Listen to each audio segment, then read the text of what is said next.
السلام عليك ماما سۆران چۆنی؟ عليك السلام چۆنی گوڵەکەم؟ وەڵا باشمەی تۆ چۆنی؟ زۆر باشم لەخوا بەزیابێ الحەمدولیلا. تۆ باشیت؟ وەڵا باشم زۆر سپاس. حتممە نەزانم باوکت خۆشترەوێت. وەڵا هەردووکیانم وەکو یەک خۆشەوێ. ئافرین کچی باش و کوڕی باش ئەبێ دایک و باوکی وەکو یەک خۆش بێ، نابێت جیاوازیان بکا بڵێ باوکم خۆشترەوێت لە دایکم یان لەبەر چاو باوکی بڵێ وەڵا دایکم خۆشترەوێت لە باوکم، چونکە هەردووکیان ماندووبوونیان بە تۆ بینیوە ناڕەحەت ئەبن بەدەستەوە، تۆیان پەروەردە کردووە، هەمویان تۆیان خۆش ئەوێت، بۆیە ئەبێت دایک و باوکت وەکو یەک خۆش بێت. وەڵا منیش هەردووکیانم وەکو یەک خۆشەوێ. ئەی ماشەڵڵا و لێبێت ماشەڵڵا و لێبێت. دەی پرسیارەکە کە لیڤەیجان با پرسیارەکەشی کا مامۆستا جیاعەزێت نەبێ.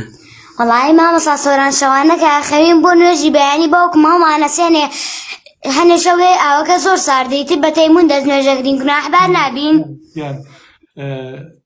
نابێت تەیموم بکەن. تەیموم لە کاتێکایە ئاو نەبێت، باشە ئاو نەبێت، بەڵام ئاوەکە ساردە ئەتوانن یعنی ئاوەکە تۆزێک گەرم کەن یان ئەو هاتەنها دەستانی پێتەڵکەن قەیچێکە با تۆزێ ناڕەحەتی ببینی قەیچێکە خۆ هیچت لێ نایە، یەکەم نەخۆش ناکەویت چکە لە ماڵەوەی، دووەم پێستشیت هیچی لێ نایە، ئەوە هەم خەوەکەشت ئەڕوا و نوێژەکەشت بە جوانیەکەیت.